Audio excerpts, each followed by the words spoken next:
And all of you I know have been living, breathing AI for the digital transformation for the last couple of days. And when you ask people what is digital transformation, typically it looks something like this. And I mean, depending on your point of view, digital transformation is a lot of different things, right? And there's a lot of confusion. And I know you spent 2.5 days on this, but if I were to ask you what is digital transformation, I hope you have a definition. And I hope it doesn't sound like this, like all of you. It is, and you ask a bunch of tech people, you end up hearing these things like these: Industry 4.0, IoT, RPA, digitization, quantum computing, AI, big data. I mean, it's an alphabet soup of technology buzzwords, right? This is what you hear. And you think, okay, so what? I mean, it's just latest tech. That's what digital is. That's digital transformation. I'm here to sort of clear that air a little bit and give you a little bit more, at least my perspective on what digital transformation is. And it's not really an alphabet soup. It is in fact a data-driven way of building a smarter business. It is really, that's the heart of what digital transformation is all about, because eventually it's about leveraging data and it's about being smarter as a company. Right? And if you can split that into a few different things, I think I will actually use this framework for the rest of this discussion. It is actually about using data to drive better executive decisions, better decisions overall. It is about improving consumer or customer engagement. How can I get better? How can I understand my consumers better? How can I make more personalized offers to them, etc.? It is about eliminating inefficiencies. It's about increasing productivity. It's about just doing the best, right? No waste, right? That's another one. It's also about building better products faster, especially if you think about many industries, the failure rate of innovation is extremely high. 90 to 95% of new products fail, right? And some industries, it's even worse than that.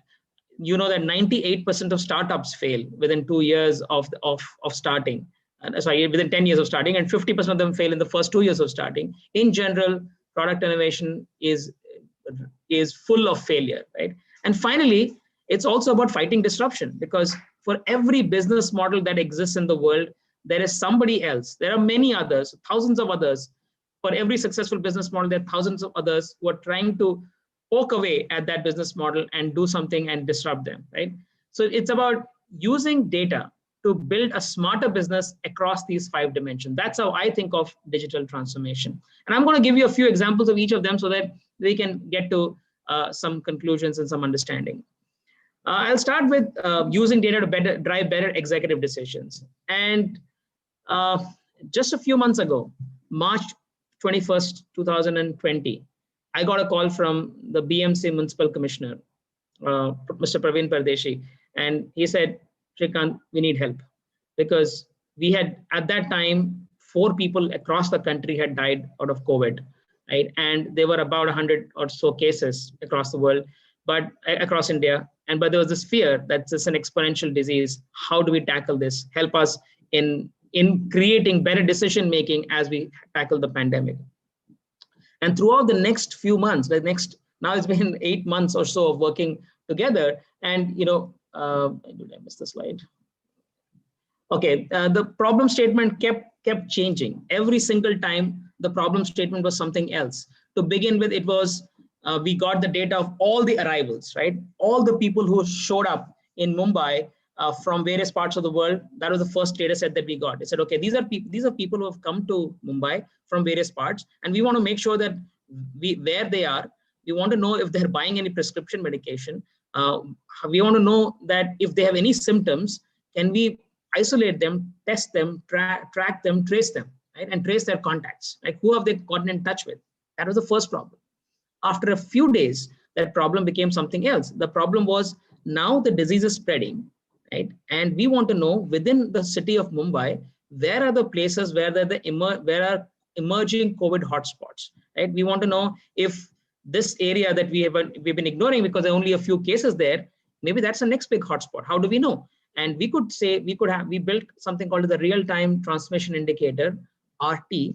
And with that, we could say, next few days, where are the cases likely to go? And the decisions they were making were, can we create containment zone there? Can we create additional facilities there? Then it became, once the problem became somewhat more severe, the problem was, how do we model the healthcare capacity? Initially, it was just about PPE, and it's about ventilators. Do we have enough ventilators? Do we have enough PPE? After some time, it became, do we have enough healthcare workers? Because healthcare workers are working and they are beginning to struggle, right? And how do we make sure that we have enough capacity of healthcare, and how do we know what's next few days likely to be? After that, it was about, how do we reopen the industry, right? And now if you open up any industrial area, and this is, by the way, some of this was in Mumbai, some of this in Telangana and Karnataka, we were doing this across but the question was, if you open an industrial area anywhere, can we find out who are the people who travel to the industrial area? Because now when they travel, they may bring the disease and take the disease back. So then we know how the disease might spread across the city once we know which are the industrial areas to open. And therefore, can we sort out, can we rank order which industries to open first? That was the question. After some time, especially this came in Karnataka and Bangalore, the question was, can we, from the time somebody is COVID positive, can we make sure that they get to the right hospital or right quarantine facility within 2 hours? How do we enable that to happen? And then Mumbai was starting to say, okay, we have now more than 5,000 people who have died. And can we know what are the factors that actually influence, which drive mortality risk higher? What kind of comorbidities are important, right? Diabetes, for example, turns out to be important. Hypertension, blood pressure is important, not as much as diabetes. And by the way, it turns out that tuberculosis is one of the most important. Right? That's a must. It really significantly increases your mortality risk. And then age, of course, is a dimension. So what I'm trying to say is that the lots of problems the problem kept changing, the problem definition kept changing, and we need to continuously evolve.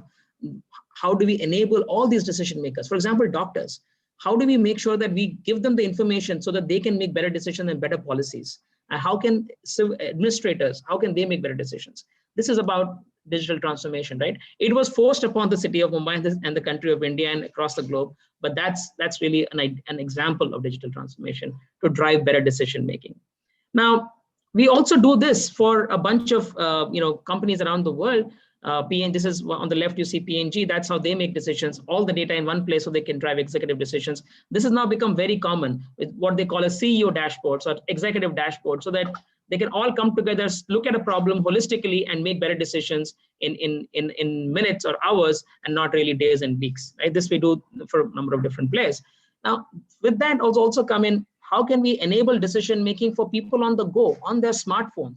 We see everything on our smartphone. All of our Facebook, LinkedIn feeds are on smartphones. But if you look at business information, critical business information, it's not on my smartphone and it doesn't know who I am. Can it recommend the right decision to me? Can it really, can I interact with data in a more personalized way, like ask questions and get answers? And does it know ahead of time what is unusual, exciting, new? Can I tell you? So this is something that Fractal does. It's called Cuddle. It's about smartphone. It's about personalized information and enabling decision making. Right. Now, okay, this is where this slide was. Okay. Now, that's the first dimension. We said, how do we drive executive decisions using data? The second dimension we briefly alluded to was improving customer engagement. Now, one of those examples I want to give you is one of the largest telecom players in the world. And let's say an iPhone 12 is launched or an iPhone 11 is launched. They get up to 25 million customers a month buying those products. They visit the online store of this telecom player. But only 1.5% of the people end up doing any transaction. Most of the others drop off. Right?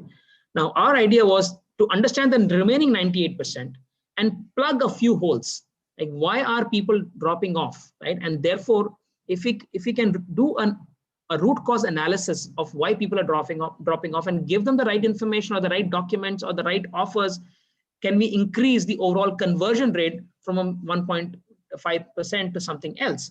And it turns out that we can improve it significantly. By about 26%, we could improve the overall conversion rate, which meant for this company, which is a really large company, it meant $100 million of additional revenue per month. So it created $1 billion additional revenue impact because we could plug a few holes, which were all digital, right? We were basically looking at the customers' flow to the website, and we were seeing where are they dropping off. What, for example, I may not be clear about the 2-year contract that comes with the phone, then I drop off.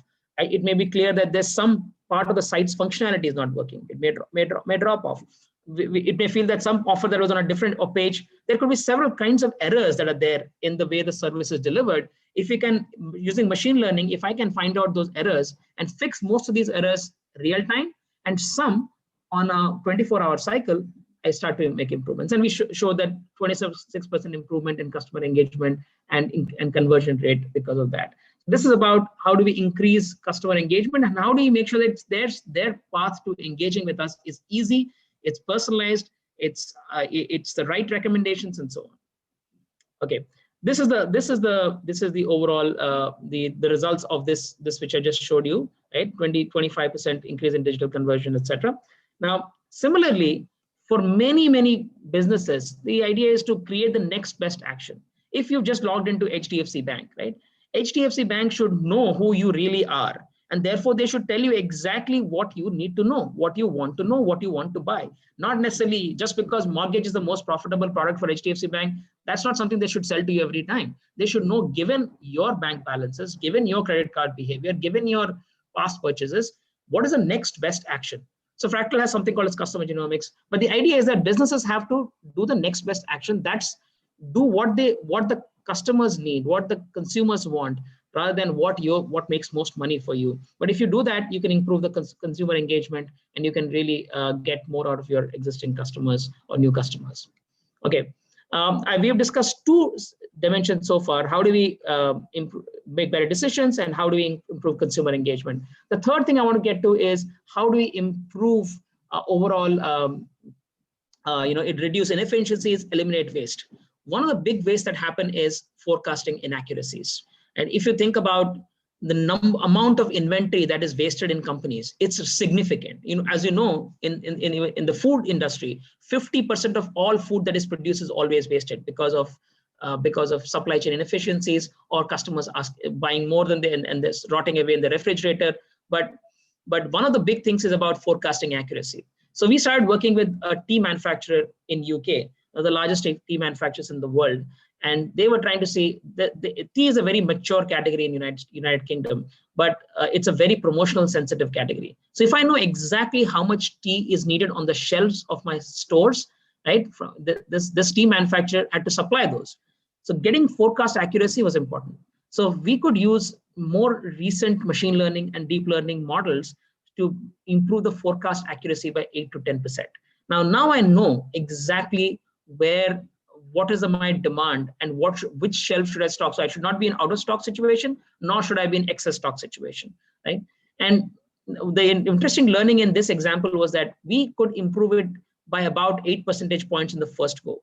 But then we realized that we need to use the intelligence of the demand planners. There are very, very smart demand planners who actually know a lot of stuff. They know things that is not exactly in your data, right? Because they can actually make phone calls. They have other sensory information coming from their knowledge and expertise. So when you take the demand planner information and mix it with the machine learning, that human plus machine gives you even better accuracy. But this is again, improving productivity and eliminating inefficiency is one of the largest examples for AI and analytics and digital transformation. Another example I want to give you is another consumer goods player who supplies to, let's say, the largest retailers in the world. Think of, in the American context, think of it as Walmart or Target or Kroger and companies like those, right? They ship products, right? And they have to be sitting on the shelves when consumers go and buy them, right? Now, interestingly, some of these big retailers have very, very strict policies. The shipments have to arrive just in time, right? If they say, I want on Tuesday between 5 p.m. and 8 p.m., this shipment should arrive. If it arrives before 5 p.m., you'll be fined. And if it arrives Tuesday, Wednesday, God forbid, you'll receive a fine. So this company that we were working with was paying $25 million in fines every year to one retailer, just one retailer, one of the largest retailers, but they were paying $25 million in fines because their products were just reaching a little early or a little late, right? So by making the right kinds of decisions on what kind of shipment pickup should be, using Bayesian learning and machine learning models, we could figure out exactly which shipment service to use, which is the right time to pick up, and what kind of during the cycle, what kind of decisions and changes to make so that we eliminate the inefficiency of it reaching early or late. This has improved the overall on-time shipment performance from 84% to 94%, right? Which essentially meant that they saved about $16–17 million of fines were eliminated because of that. It's a big improvement. And if you do this right, now this is a scaled operation, right? Now we are moving it to multiple retailers. But this is about a smarter business, because you don't want to use a very expensive shipment service and reach early and you'll get fined again for it. Again, you don't want to use a very slow shipment service and reach late. So you have to make the right decision at the right time, but you have all this data, and how do you build a smarter business? But this is how you can eliminate those inefficiencies, right? Another example I want to give you is in the manufacturing context. This is one of the largest dairy manufacturers in the world, based in Netherlands. And they essentially supply some dairy ingredient that goes into cakes and other ingredients. But this dairy ingredient that they use for various kinds of baking products has to be in the perfect consistency, perfect sort of softness, and there are multiple texture, there are multiple things that are required for the product quality, right? If the product quality is a little bit different from there, the retailers, the customers of these products can reject it, right? They were facing a bunch of rejections because they were not using machine learning to drive all the sort of small little plant machines that were there. There were data coming from there. If you use those machines, you could get the exact right consistency, which is like, okay, what is the temperature? What is the pressure? There are whole kinds of these variables. If you select the right kinds of variables, you can reduce the overall rejection rates significantly. And we could show that you could eliminate that inefficiency, that rejection rate in this Dutch dairy manufacturer. Another example of such reducing inefficiencies is what happened in UCSF Medical Center in 2009. One prescription was wrongly filled by a human pharmacist, and when she or he filled the wrong prescription, the patient who took that medicine unfortunately passed away. This was in 2009. So UCSF Medical Center decided that we are going to automate this whole thing, right? Then for the next few years, they built this robotic pharmacy, which basically takes a prescription and the illegible handwriting of the doctors. It reads exactly what is there in the prescription. It picks the medicines from the cabinets, packs the medicines, and gives it to the patient, right? While the pharmacist, and in the US context, pharmacists are the ones who are supposed to give you advice, right? They actually tell you what drugs to take and what are the side effects, and so the pharmacists are using their time to do that stuff and not to go and pick and pack medicines, which is what they ended up doing when this wasn't there. So again, change in definition of what the humans do and what the machines do, but it really dramatically improves inefficiencies and errors, which essentially saves lives. So more than 1 million prescriptions filled by this robotic pharmacy, not a single wrong one, right, since then. Now so we talked a lot about the inefficiency point. Let's get to the next point, which is about building better products faster, right? You want to build better products. You want to reduce your overall failure rate of products, but you also want to increase the speed of innovation. Like all of us are trying to increase the speed of innovation because that's where the world is. Somebody or the other is innovating if you're not innovating and is bringing that product to market faster than you. So when COVID hit, this was an example for us, right?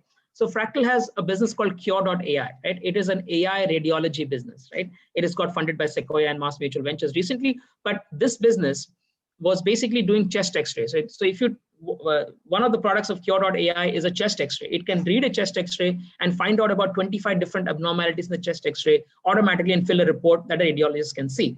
Now, this was there before COVID, but when COVID hit, we realized that one of the major use cases of chest x-ray could be to detect COVID. So immediately we built a solution to detect COVID-like abnormalities in a chest x-ray, right? Which is about bilateral opacities in the lungs, right? That's what we are looking for. And now that happened, and many hospitals in Mumbai and around the world started using it for detecting COVID, right? And using it along with the RT-PCR test to come up with medical decisions. But after that, the hospital in Italy came in and said, look, I want to use this to find out who are the ones who are likely to go into ICU. Can you look at the chest x-ray on day 1, day 2, day 3, up to day 10, and tell me whose lung condition is improving and which is deteriorating? Now, it turns out that humans are not very good at seeing the change between yesterday's x-ray and today's x-ray. It's very little. Humans are not very good at finding those changes, but a machine is phenomenally good. So we built the system to be able to look at the differential X-rays between every day and tell them which are the ones that are progressing in an adverse direction and therefore are likely to potentially be fatal situations and potentially go into an ICU, right? So that was very helpful to the hospitals in Lombardy in Italy to make decisions around hospital capacity and also figuring out which patients might need extra care and which patients may not make it. Very, very important use case. But this happened in literally 3 weeks, right? From the time COVID hit, right? I think I remember middle of February 10th or something, I was having this chat with Prashant, CEO of Cure.ai, and I was telling him, hey, can we do something with COVID? And his point was that, look, chest X-rays, because it's a little more, it requires, I don't know, maybe a test is better. And COVID was a little problem. Nobody knew it was going to be this big, right? Yes, we have a hearing in Wuhan. But between that day and middle of March, this solution was ready. And in end of March, early April, Italy, which was one of the largest places for the pandemic, was extensively using this to actually improve overall patient outcomes. And so that's the speed at which we need to move. And COVID obviously was a great example where we all move with speed. Similarly, I think Cure also has a chest as a head CT product, which has recently got FDA clearance as well. I'm going to skip that. Another example of building great products faster is this idea of medication adherence. As you know, many diseases are such that they're chronic diseases like diabetes, blood pressure. It's actually very important that patients take their medicines on time.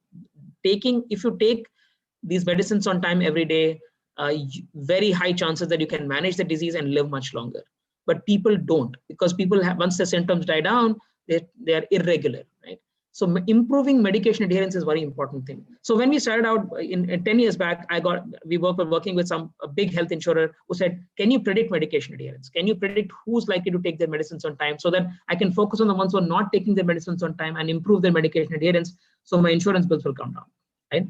So we started building that model and we realized that, we can't really improve it much. We can't really predict medication adherence much because the best indicator of who will not take their medicines on time is who has not taken medicines on time before, right? If you have the past behavior, that's a very good indication of future behavior. We didn't have anything more intelligent to add to that. But there was another company which did not look at this problem this way. They built another solution. And this solution is called PillPack. Very beautiful solution. Bought by Amazon in 2019 for $1 billion, right?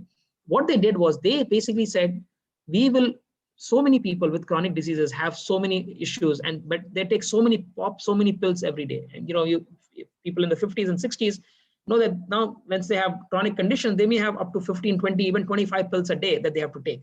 So what they did was take the prescription information and create these medicines, package them into these beautiful little sachets, right? Time is written. All you have to do is to tear that packet out and pop those pills, right? It combines all the pills into one thing. You just pop those pills, drink your water, and you're done, right?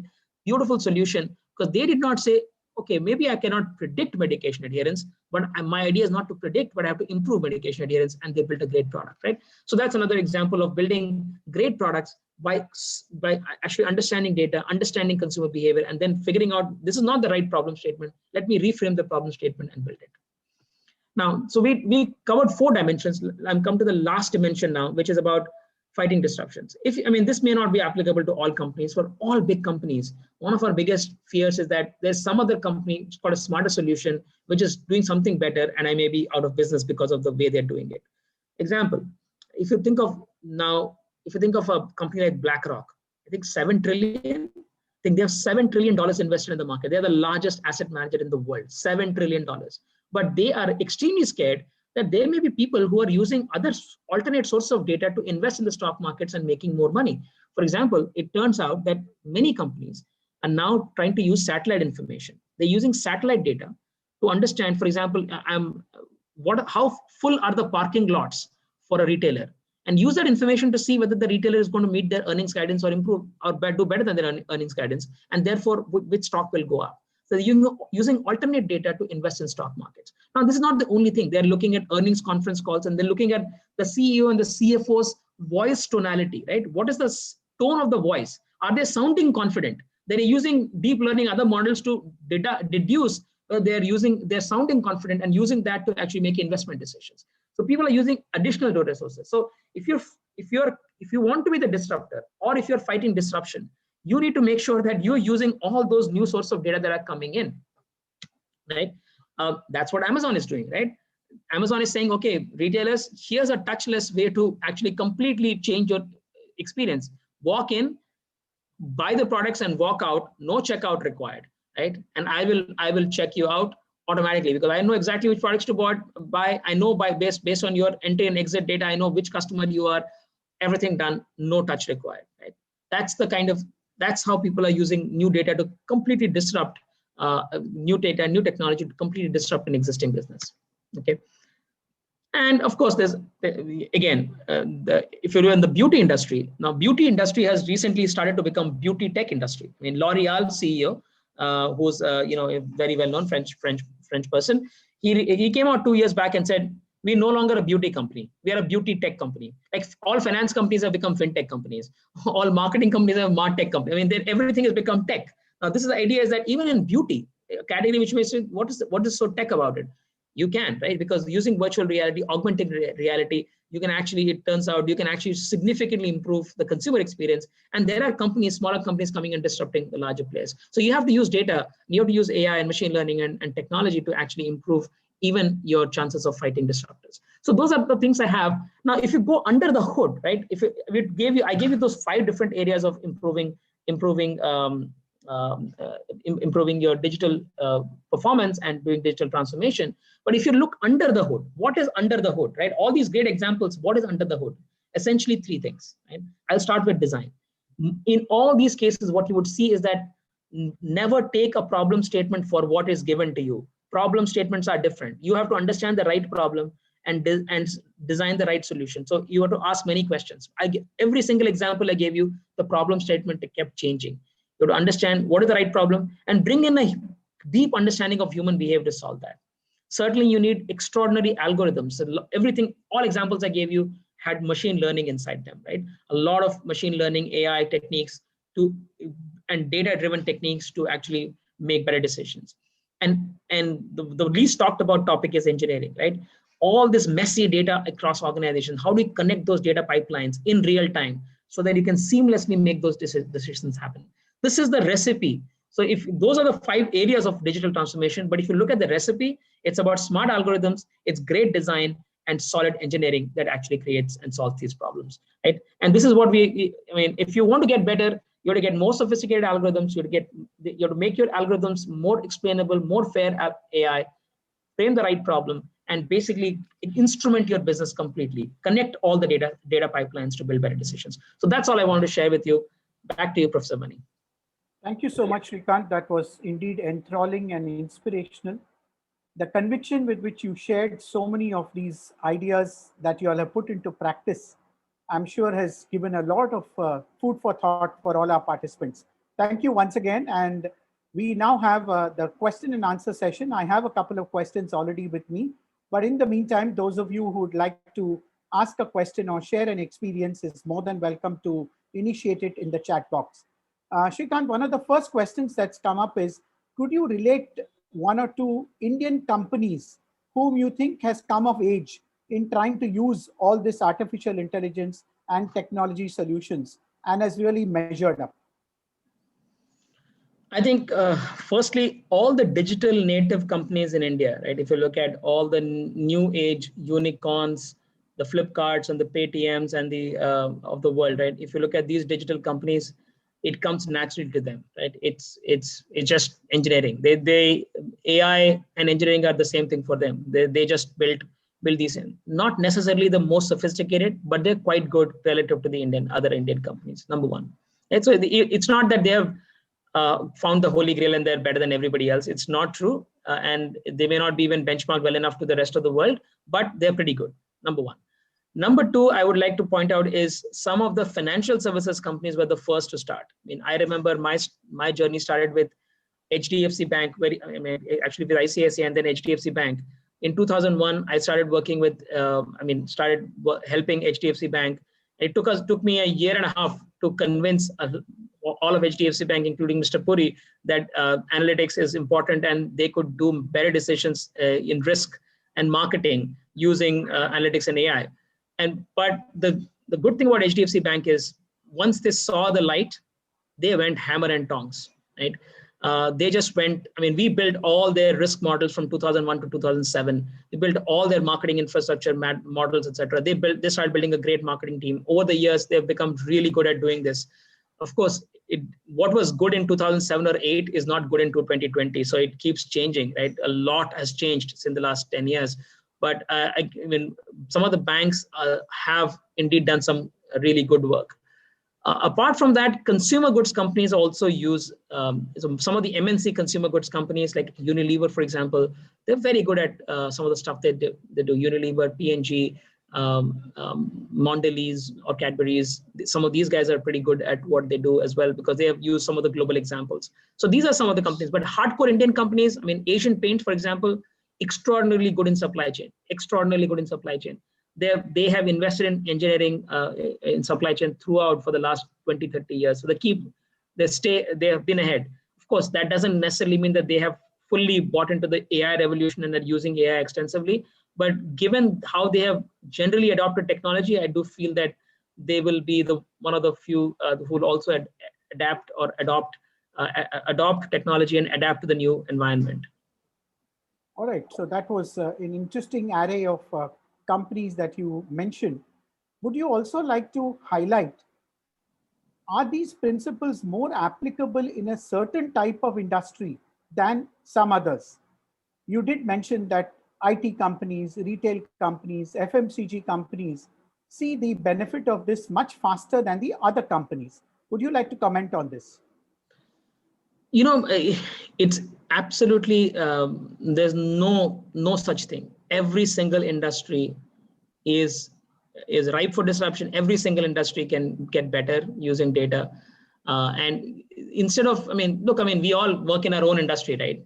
Forget what are the other industry. Just look in and see what are the various inefficiencies that exist in your organization, right? Which seem like they are not modern enough. I mean, look at Fractal. I could say, look, you know, Fractal is forget using analytics for ourselves, right? Where is the most scaled part of our business? We look at hiring. We look at 100,000 resumes every year, 100,000, right? Of that, we hire 400 people. That's 0.4% of all the resumes that come to us. We select them, right?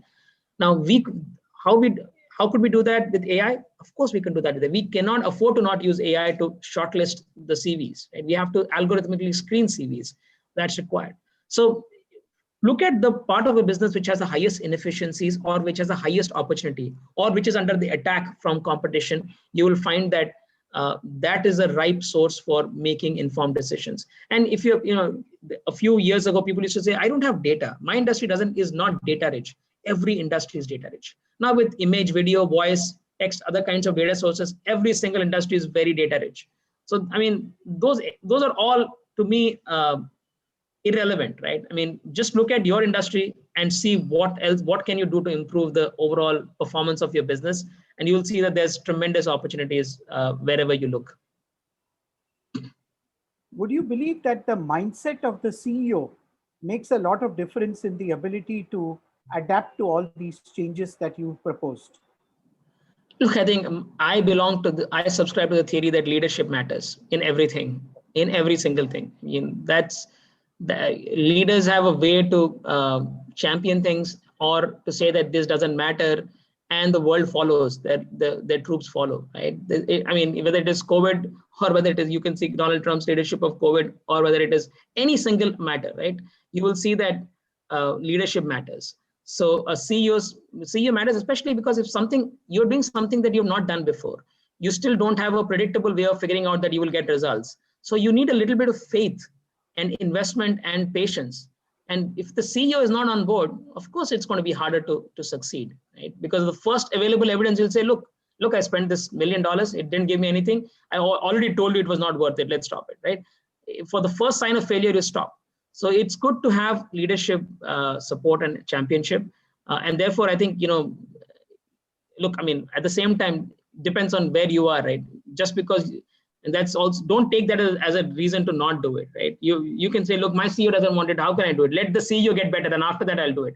that is again a very futile way of looking at it, right? You have to do what you can do at any point of time. If you are the CEO, yes, it matters. If you're not the CEO, whatever you do matters. So go ahead and do it. Either way, you have to be convinced, and the buy-in has to be 100%, as you're rightly saying. In your experience, what percentage of companies do you think in India, particularly Indian companies, have accepted this as a way of life and the use of AI, ML, etc.? Would it be the tip of the iceberg, or are things picking up now? I would characterize all the companies into three buckets, right? One is what I call the skeptics bucket, right? These are people who are saying, okay, I know I've heard all this nonsense, this maybe it's something interesting, but I haven't, I think it's a lot of hype. These examples are from other industries. They're from games. They're, what if AI beats somebody at chess? How does it matter? How is it related to my business? Nothing, right? So they take every example and say that, okay, this is not relevant to me because in some ways I'm different, right? And maybe there's too much hype. Maybe it's not real. So that's the skeptics camp. The second camp is those are which I would call as explorers, right? These are people who are saying, look, this is interesting. I need to figure this out. Okay, I'm not really good at it, but I will start. I will learn. I will get better. The third one are what I would call as evangelists. They completely believe in it. They're using every day and they're telling the whole world, but may or may not be telling the whole world, but they really believe and they're making significant investments towards it. If you look at the third bucket, maybe only 2-3%, maybe 5% of Indian companies are there, right?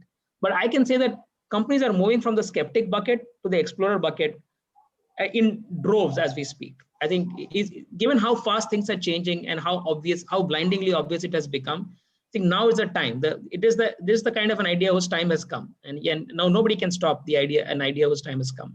And this is what is happening right now. I started being in this industry 20 years back, so I obviously all this gray hair is because of that. But it is now. It has finally changed, right? It is really, it's really now. Sure. Mr. Sheetal Sanghvi is the managing director of a small SME, which is having 3 units and 1,500 employees. He would like to ask a question. Go ahead, Mr. Sanghvi. Yeah, sir, actually, I am a MD in the company. And the query is, okay, I'll set my camera. Okay, so the query is, right now we are having semi-automatic and manual and automatic all the operations. And our company is manufacturing this woven sacks, packing of cement, sugar, fertilizer, food grain bags. And right now we have we have implemented some ERP software, but I think artificial intelligence or machine data machine, what we say, science, that I think you are not done much. So doing any course or exactly at my level, would it help me, or how can I implement that? What type of industry it can be more suitable? Or even if you implement, do I really need to be educated and aware about it, or only my staff is being trained and they are handling it is enough for our organization to run successfully? What should be my role from my perspective, from MD? Yeah, I'll give you a couple of sort of examples here. Right. Firstly, my suggestion is that don't think of it as a technology implementation. It is not a technology implementation. Think of it more as problem solving. How can I improve this set of decisions? How can I improve this process? How can I improve this? How can I reduce this inefficiency? How can I improve that metric? Think of it from an improvement on any dimension, and you work backwards from there. Take a decision or whatever and work backwards and say, what data can I use to make this decision any better? Think of it that way rather than think of it, okay, I implemented ERP, I must implement BI now. That's not, I don't think you'll get much out of a technology-led thinking around that. Right? Think more from do a problem-led, decision-led thinking than a technology-led thinking. That's my first example. Second, to your question around, how can, whether you should be involved or you should champion it. Look, I mean, I'll give you just one example of Mark Zuckerberg, CEO of Facebook. In 2010 and 2011, just at the time the company was going public, right? The company was just going public. It's now $1 trillion company or whatever, right? It was a $100 billion IPO even the time he went public. At that time, he disappeared for 3 or 4 days, and he was actually in Canada. because there was this really nice a bunch of professors who were professors and PhD students who were doing these deep learning courses. Deep learning's early days, like those days, deep learning was suddenly taking off. I mean, of course, in India, we started realizing it only in 2014 and 15, but in the US and other places, it was taking off in 2009, 10, 11. So he decided that it was so important that he took off from his work, went there and spent 3 or 4 days learning how to do this stuff himself, right? And came back, and then he could lead the rest of them, right? So that's just an example for, I mean, so there's only one kind of leadership I know, it is leading from the front. So yeah, that's what I would say. All right, you did mention, Srikanth, that banking industry, retail industry has, of course, been the forerunner in trying to implement some of these technologies. What is your opinion about the insurance industry? Is there more scope for them to use AI-based solutions? Yes, indeed, indeed. In fact, insurance is, while insurance industry, relatively speaking, has always been 1 or maybe 2 steps behind financial service industry. Right? That's how always been the way it has come through. Having said that, lately, insurance industry is doing some amazing work. For example, claims. If you look at claims experience, there are many companies in the US which do a complete automated claims processing using accident pictures. Right? If you're a car accident, they take pictures, process claims, right? Or home insurance. We have done some of that work where you can actually inspect a home from drones, figure out, assess the damage, and assess the claim. They also have these adjusters in insurance industry. Like when you get a claim, you have multiple decisions to make. Should I settle this claim? Should I litigate this claim? Should I subrogate this claim, right? Or should I? So each of these decisions can be made using data. And if you bring in new data, you make better decisions. This is only in the claim side. Similarly, on underwriting side, they're using a lot of data to build better underwriting models. And they're also using this wherever it is allowed. They're using it to make pricing models. They're also using this to create better customer models, right? Which customers to write policy for, not to write policy, but depend. Of course, all of these are there are regulations, and you have to be mindful of the regulations. And regulations differ state to state, country to country. But yes, it is ripe for tons and tons of examples. So some of Fractal's largest clients are actually insurance clients around the world today, and they're doing some very sophisticated work on the underwriting side, on the claim side, also on marketing side. They're doing some incredible work, because these days all insurance is getting bought online. At least in the US, everything is getting bought online. It's like financial services. And apart from all of that, they have huge disruption coming in, because once Uber's took off, right? Uber took off, their insurance premium are coming down because people are not driving enough, and their accidents are coming down. You can say accidents coming down, good for insurance companies, but when accidents come down, soon your premiums go down.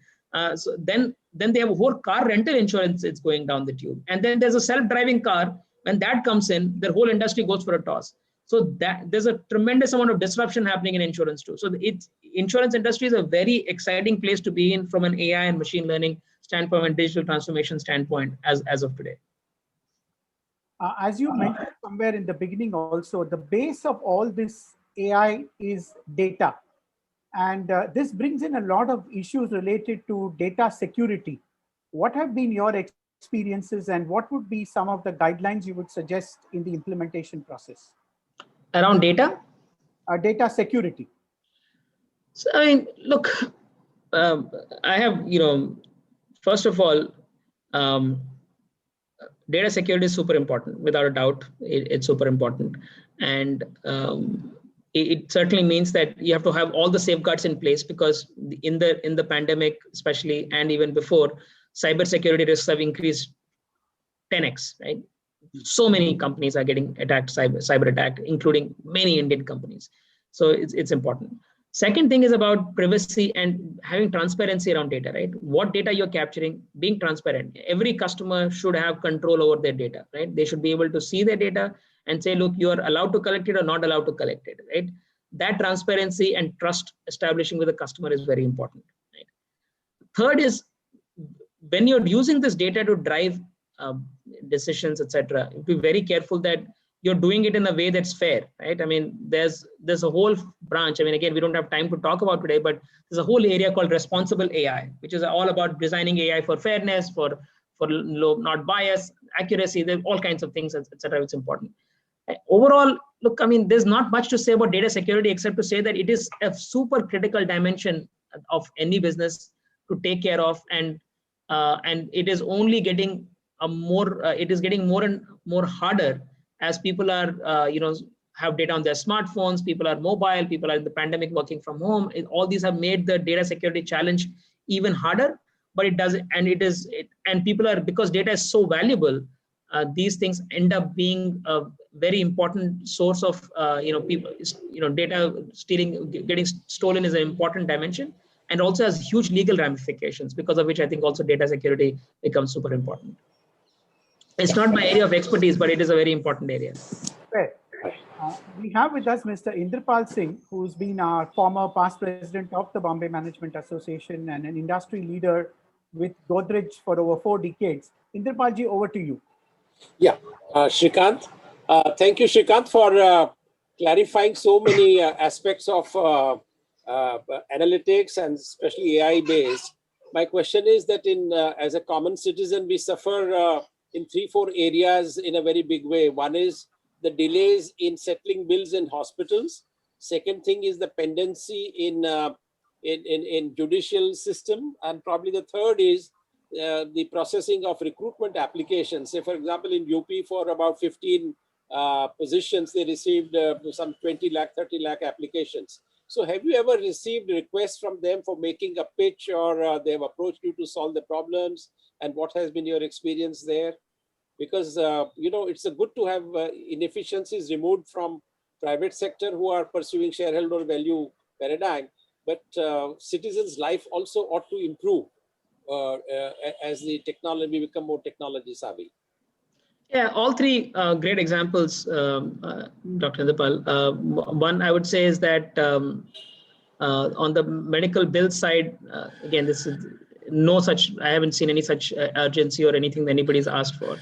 On the judicial side, and improving the speed of the judicial decisions and removing backlog, there is work happening as we speak. There are different kinds of AI firms that are trying to look at all of this data and trying to create ways to shorten the cycle. So there's some interest in that. I can see that. And the third example was on recruitment related AI. And again, no government has approached us, but that's an area where a lot of work can take place. Of course, it's not, you have to be very careful because, fairness is important. And you can see that Amazon tried to do this algorithmic recruitment, and they realized that their system was biased against women because the way they built the system. So you have to be careful about that, but it is an area where a tremendous amount of potential exists. I'll tell you one more example where we have done some good work. It was post demonetization in 2016, I think. Was it? Yeah. We a month after that, 2 months after that, government started receiving all the money back, right? And they wanted to see which of those people who are bringing in cash were legit and not legit, and which are the ones where could be fraud happening. So we had to go after, look at all the transaction, all the data, right, of all these people, for each bank submitting data, plus income tax department has some amazing data on every individual. You'll be surprised what all they know, right? So using all that data to figure out who are the bad guys, and that could improve the revenue collection for the whole country and actually pick some of the fraudsters. We found some very interesting examples there as well. So there are, eventually government and public services will need more AI than anybody else. That is the experience across the world, even to detect terrorists. Look at Army, Navy. We do work with some of those agents, Army and Navy, but there's a tremendous amount of need for AI to drive smarter decisions, to look at enemy related data, your satellite pictures, and even to improve the maintenance of the ships, for example, do predictive maintenance of ships. And there's tremendous use for AI in the government. They should be the biggest users of the AI. And while Indian government does realize the potential of that, it's still very early days in actually leveraging it effectively across Indian use cases. All right. Thank you very much, Srikanth, for very patiently answering all the questions and giving us so many further deep insights. I must confess, every time we get a chance to listen to you, we go back more charged up, more educated, and hope that a lot of things that you are attempting to do globally, we are able to see it happening in great measure in our country too. As they say, all good things do come to a pause, but I'm sure the learning journey that we have begun with you today will continue in the minds of people, and they will try to acquire more wisdom in this area.